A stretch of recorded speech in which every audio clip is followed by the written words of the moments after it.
guys, this is Rhonda.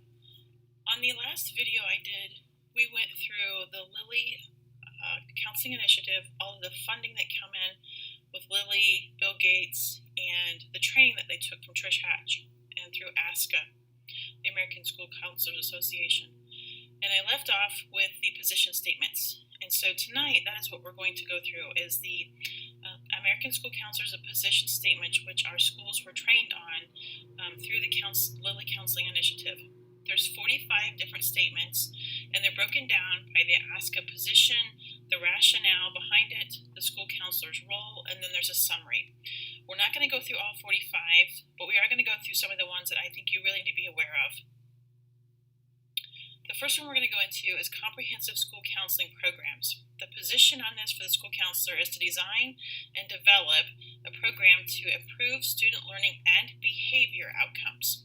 The rationale is delivered to all students in a systemic fashion based on data-driven decision-making, and the school counselor role is to manage the use of data to measure program to promote the systemic change.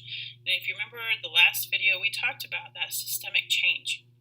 Accountability, they're to analyze the data to determine change in the students, use that data to show impact on the student behavior. It's all about tweaking the student's behavior and to fit what the government wants them to value, how they want them to behave, and their attitudes and beliefs. So the next one is the school counselor and cultural diversity. The rationale behind this one is the school counselor develops competencies in how prejudice, power, and various forms of oppression affect themselves, students, and the stakeholders. The school counselors ought to be more globally responsive and culturally competent in the current education and social environment. Again, who determines globally responsive and culturally competent? That would be our government. The school counselor role in a position to advocate for students regarding equity and access, to help students and families navigate oppression, injustice, and acts of agents of change within their school settings. Here's your critical race. And they're to help students and families navigate their oppression and injustice. The summary is the school counselor is to advocate and network to ensure a welcoming school environment. They're to teach tolerance and address issues of social justice on a regular basis. So this is why you're seeing a lot of the activity that's going on in Hamilton Southeastern and various others. They're to teach tolerance, and this could come in any form. This could come in the English program. It could come in through books that their kids are reading. If they're reading about racial issues, they are learning critical race theory. It's not a curriculum necessarily, it is an idea that's coming through every part of the curriculum. So this one is on equity for all students. The rationale, all students have the right to a school counselor who acts as a social justice advocate, supports students from all backgrounds. Their role is to use data to identify gaps in achievement, opportunity, and attainment, and then to promote development of school policies leading to equitable treatment of all students and opposing school policies hindering such treatment of all students.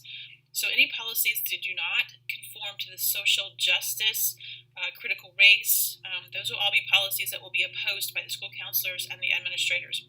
They're going to advocate for all of those policies that push that agenda. Gender equity, the position on this one, the school counselor is to use inclusive language and positive modeling of gender equity, removing all bias and stereotypes for all students. The rationale is become acutely aware of ways in which language affect opportunities based on gender. Their role is to use inclusive language and provide working models of gender equity and equality.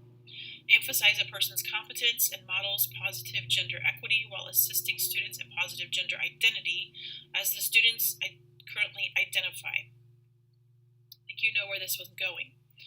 The summary is modeling of inclusive language and equal opportunity for all to break through stereotypical gender-based behaviors and expectations. The school counselors actively advocate for equitable policies, procedures, practices, and attitudes that embrace equity and opportunities and access to resources for all students and all colleagues. The next one we're going to look at is the LGBTQ youth. The rationale, students report feeling unsafe due to sexual and or perceived orientation, gender identity or expression, and report homophobic remarks, harassment, and bullying. So this would be if a child does not believe in this kind of activity or this behavior, this agenda, they would be considered homophobic and a harasser and a bullier. So the school counselor role is to recognize harm to conversion therapy, which is a social construct, and advocate to protect LGBT students from this harm. Committed to affirming all youth regardless of sexual orientation, gender identity, and work to create safe and affirming schools. They're to advocate for equitable education and extracurricular opportunities regardless of sexual orientation and gender identity. I think you know where that's going. Advocate for gender nonconforming students to access building facilities, restrooms, locker rooms. Promote policies that reduce the use of offensive language, harassment, and bullying. Again, if you're not going to comply, you will be considered offensive and harasser and a bullier. Provide a safe space for LGBTQ students and allies, such as a gay straight alliance or now a gender sexuality alliance. Those are clubs. And so the safe space, you will start finding flags in your child's school with that in their classroom. Anything that provides identification for a safe space. Okay, you're going to find that now throughout your schools. Promote sensitivity and acceptance of diversity among all students and staff to include LGBT students and diverse family systems. That would be your two moms, two dads, those family systems. They're to promote that and accept it, and everybody within the schools to do the same. Support an inclusive curriculum for all grade levels. Model inclusive language of sexual orientation and gender identity. Support students in discrimination by staff members. So if you've got a staff member who has strong religious beliefs on this issue, which many of our teachers do, they could be discriminators. Okay. And then the summary is to promote affirmation, respect, and equal opportunity for students of sexual orientation, gender identity, and encourage the same and affirming school environment. This next one I put in here because I wanted to go over it so you guys can understand. This is what helps drive the comprehensive sexuality education, or better known as CSE. So the ASCA rationale have the opportunity and responsibility to provide students with developmentally appropriate, accurate, and current health information regarding STIs and help them develop healthy attitudes and habits. Now let's talk about those habits for a minute. What I believe they're referring to here, healthy habits would be like any advocation for contraception, condoms, foam, various things that they can use, that they will tell them that they can protect themselves from STIs. What they will not tell them necessarily is that that's not a guarantee that you won't get one, okay? But they want to tell them they have these healthy attitudes and habits if they practice safer sex, not avoidance and abstinence, which is our state law. School counselors are in a position to provide education and prevention information to students and families. And then their role is to advocate for equity and access to educational opportunities and healthcare, maintenance, and referral to available resources. No doubt some of those available resources would be Planned Parenthood. Advocate and provide for STI education curriculum. So they're to push the CSE comprehensive sexuality education. The next one is promotion of safe schools. The position is promote anti-bullying, harassment programs school-wide, positive behavior interventions and support, foster a positive school climate. And then the role is to advocate for state and national policies, support safe schools, anti-bullying, harassment, using data that they're collecting on the kids and their attitudes. So all those surveys that your kids are getting, they're taking that information, and depending on how your student answers those questions, then they will use that to push state and national policies, which we are starting to see at the State House and nationally. They advocate for peacefully resolving issues such as acceptance of differences, intervention strategies for bullying and harassment, and community involvement. So this is nothing more than promoting the Human Rights Campaign Safe Schools, Welcoming Schools program into our individual classrooms. So here's where it takes social emotional learning into the next ring, the outer ring, as you look at Jennifer's presentations that those of you who have been to her conferences, she talks about how it develops in the classroom, then it goes to the school, throughout the school, the next ring, and then the next ring I think is families, the next ring is the communities. This is where you start to seeing the exposure because it starts coming into the families. So the position here is promote, facilitate, and advocate for collaboration with parents, guardians, and community stakeholders. The rationale is enhance the collaboration of those three, school, family, community. And that school counselor role is to actively pursue collaboration with family members and community stakeholders. So they're going to push this entire agenda out into your family. Your family is going to be coerced or forced to comply, and then the entire community will be manipulated to embrace this entire agenda. They're to remove any barriers to successful implementation of school, family, community partnership.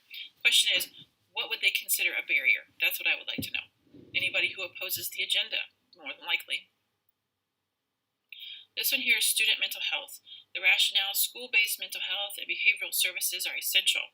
School counselor role is to provide internal and external referral procedures, short-term counseling or crisis prevention focused on mental health. Provide school-based prevention and universal interventions and targeted interventions for students with mental health and behavioral health concerns. Advocate, collaborate, and coordinate with school and community stakeholders to ensure students and families have access to mental health services.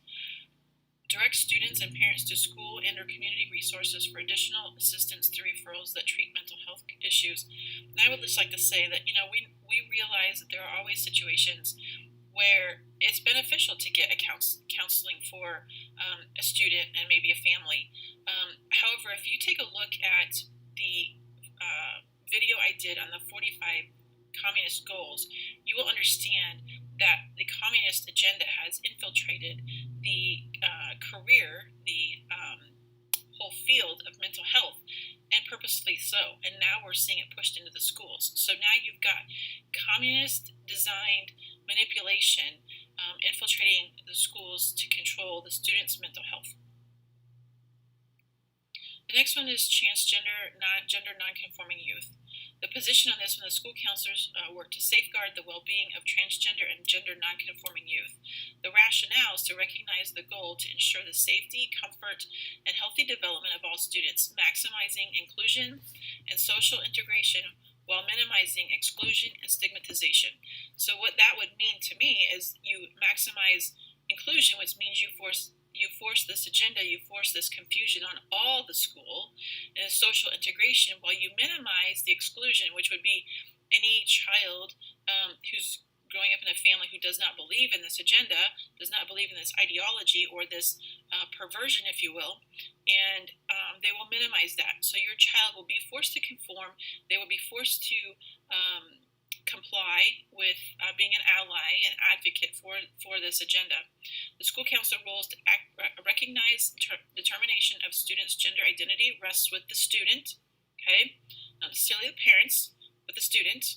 Promote the use of best practices to inform their support for transgender and gender nonconforming students, such as the following.